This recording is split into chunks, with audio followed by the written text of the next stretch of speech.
comedy show, the puppet Satire Spitting Image was back, but this time he is being mercilessly, ruthlessly mocked. I'm Megan Sussex, and I'm a good person. Joking? Megan, off. That people do with pineapple instead of just cutting it. Hold it steady, you ginger putz! To make the perfect little bite, you follow the wedge. I get another lecture from you. I'm gonna go crazy. When nature has given you all the cues on how to have a perfect taste of something. Oh, how fun is that? I love it. Oh my gosh, I work so hard. Shut the up, bitch. You're a idiot. What happens when the woman who once wrapped herself in privacy quotes, wellness buzzwords, and carefully staged vulnerability suddenly becomes the joke? Not whispered about, not speculated, but openly laughed at, on television, by puppets, millions watching, no rewind button, no PR spin fast enough to catch it, because this wasn't some back alley meme or shady tweet. This was primetime British satire, polished, deliberate, and merciless. The kind that doesn't shout, the kind that smiles politely while absolutely dismantling you. And there she was, Meghan Markle, the Duchess of Montecito herself, reduced to latex and felt, roasted alive on live TV by puppets with better comedic timing than most Netflix specials. Let that sink in for a second. Years of brand crafting, years of speeches about voice, truth, and narrative ownership. And the loudest commentary came from a foam version of herself blinking under studio lights. Spitting Image didn't tease her comeback, it didn't gently poke, it obliterated it. Imagine spending nearly a decade finding your truth, meditating under California skies, surrounded by rescue chickens and PR consultants, only for a puppet to deliver a more convincing performance than you ever did on camera. That wasn't satire, that was a public execution wrapped in jokes. She strutted back into Hollywood announcing her return to acting like it was destiny calling her name again. Megan, off. Don't talk to me like that, you bitch! I'm a fucking duchess! Like the industry had been holding its breath for 8 years, waiting. And within days, Britain answered, not with applause. With 4 savage parodies so brutal, even Netflix executives probably pretended their Wi-Fi went out. This wasn't a roast, this was a televised intervention. Each sketch landed harder than the last. Megan Sussex auditioning like royalty for relevance. Megan Sussex bragging about skills she couldn't even remember. Megan Sussex threatening Puppet Harry while lounging in a mansion with more bathrooms than Oscar nominations. The jokes didn't rush, they lingered, they let the silence work. And the internet, it detonated. Hello, followers. You know little old me is a high-profile, high-success, global brand-creating, vulnerable, and humble business leader. Lying scumbag piece of shit.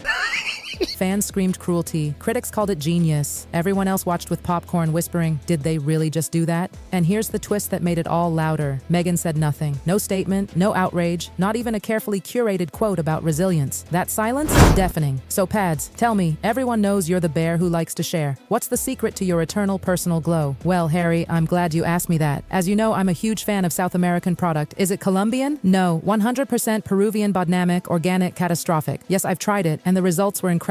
And suddenly, the joke wasn't just her acting, it was her brand, the lifestyle, the self-importance, the endless spiritual packaging slapped onto absolutely everything. This story is about understanding, not accusation, and every detail shared here is meant to bring context. I'm meeting another good person today. Megan, off.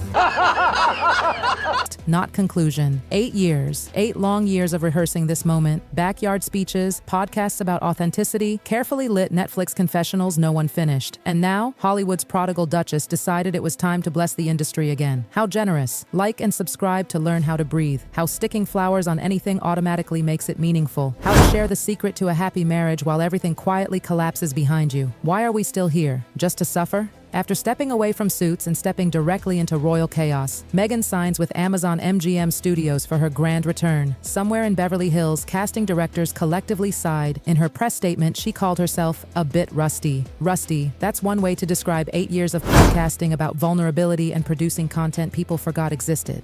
Which also meant she no longer had time for her lifestyle show. The one that was supposedly such a hit, it pivoted into nothing.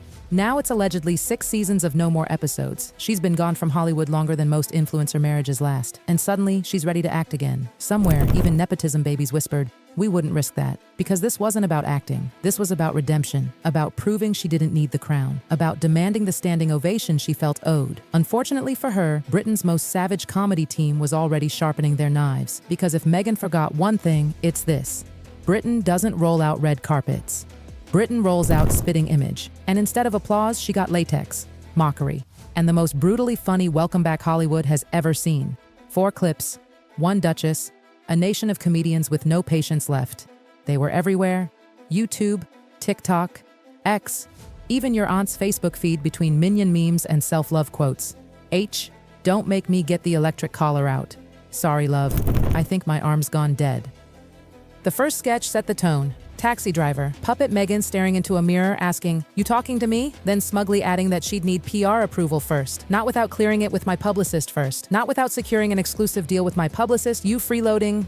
The internet lost its mind. Even people who swore they'd never laugh at royal mockery were choking on their oat milk lattes. Because nothing screams self-awareness like needing brand approval for imaginary conversations. Then came Jaws, then Taken, then the Meghan Sussex gag that deserves an award for audacity. Careful, Harry. I spilled some essential oils on the floor. This wasn't exaggeration. This was quotation, word for word. Her persona had become the punchline. And even her defenders had to ask, are we laughing with her or at her? The answer was already decided. The Jaws spoof hit next. We're going to need a bigger house. Because of course you are. When you already live in a $14.65 million mansion with 16 bathrooms, what's more relatable than wanting an upgrade before filming a single scene? Then the Taken parody. I have a very particular set of skills. Skills I've acquired over a very long career. Writing stuff on bananas. That banana line sliced through 6 years of PR spin in one breath. Charity moment. The carefully photographed compassion turned into meme history. British satire doesn't stop. It twists the knife, pours tea on it, calls it culture. Then came the moment that made even palace staff choke on Earl Grey. Puppet Meghan, mid-audition, emotional, serious, and Puppet Harry barges in. I swear to God, Harry, ruin my take again and I will end you. Why are we still here? Just to suffer? The audience howled. Because it felt familiar. Meghan chasing spotlight. Harry fumbling behind her like the world's most expensive supporting actor. Spitting Image didn't parody their marriage, it diagnosed it. Harry as the confused ginger sidekick, Meghan as the director who never stopped rolling, and critics, they didn't defend her, they roasted everyone. I've had more fun with hemorrhoids. That wasn't a review. That was an obituary. Beyond parody. That's what they called them. Because when your real life is more absurd than satire, comedians tap out. Jam making, podcast flops, award show preaching, inspirational bananas, it all collapsed into one punchline. And the irony, the harder Meghan tried to elevate herself, the more she became a sitcom character. Spitting Image didn't kill her comeback. It reminded everyone why it never existed. Social media turned into a war zone. Half laughing, half screaming cruelty. Memes everywhere. Puppet Meghan winning Best Victim Performance. Puppet Harry blinking like he just saw a Spotify cancellation email. Even celebrities joined in, because Meghan had become content, not an actress, not a duchess, a meme generator, and through all of it, silence. No tweet, no quote, no rising above narrative, because suing puppets is a PR kamikaze mission. Even her lawyers knew better. Silence was the only move left, but silence echoes when your brand is control. Hollywood noticed. Producers whispered. Casting directors flinched. Brand baggage became radioactive. She left monarchy for freedom, but Hollywood crowns its own royalty. And they don't hand out titles for former duchesses with too much noise and not enough results. In the end, this wasn't a puppet show. It was a mirror. And what stared back wasn't royalty. It was a perfectly packaged PR project watching itself unravel. Because you can't outrun satire when you are the headline, the plot twist, and the punchline all at once. And if you thought this was savage, you haven't seen anything yet. And that's the part no one wants to say out loud. Because once you become the punchline, there's no graceful exit. You don't get a curtain call. You don't get a redemption montage. You just linger. As content, as commentary, as a reference people drop when they want to explain irony. The uncomfortable truth is this. Spitting Image didn't invent anything. It didn't exaggerate. It simply replayed the version of Meghan the public has been watching for years, just without the soft lighting and inspirational background music. Strip away the buzzwords, the carefully chosen pauses, the "this is my truth" cadence, and what's left becomes very easy to mock. Painfully easy. That's why it hit so hard. Because satire only works when it's close to the bone. And this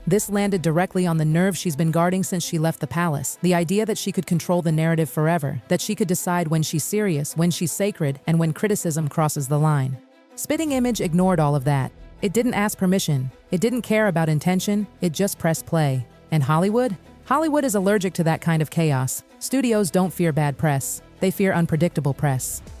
They fear moments that hijack campaigns, interviews that turn into headline disasters, projects that become punchlines before they even air. And right now, Meghan's name doesn't whisper prestige, it screams baggage. Every casting rumor turns into a debate. Every announcement comes with an eye roll. Every attempt at sincerity gets filtered through parody first. That's the curse of overexposure. You don't get to be taken seriously again until people forget you. And forgetting Meghan Markle seems impossible at this point because the internet won't let her disappear quietly. What makes it worse is that silence, the one tool she's using right now, only works when you're not known for talking. When your entire brand has been built on speaking out, telling your story, reclaiming your voice, going quiet doesn't look dignified. It looks strategic, calculated, and people smell that from miles away. So instead of sympathy, she gets speculation. Instead of defense, she gets memes. Every day she doesn't respond, the joke grows. The puppets don't need sequels. Social media handles that for them. And the longer this drags on, the harder it becomes to pivot back into serious actress territory without the laughter trailing behind her like a shadow. Because here's the thing Hollywood understands better than anyone. You don't fight parody, you outgrow it. And that requires distance, humility, and actual work that speaks louder than branding. Not speeches, not rebrands, not lifestyle projects disguised as enlightenment, real performances, real results, quiet wins. Right now, she has none of those. What she does have is a reputation for being thin-skinned, overly managed, and permanently offended when the joke isn't flattering. That's not fair, her supporters will say. But fairness has never mattered in entertainment. Perception does.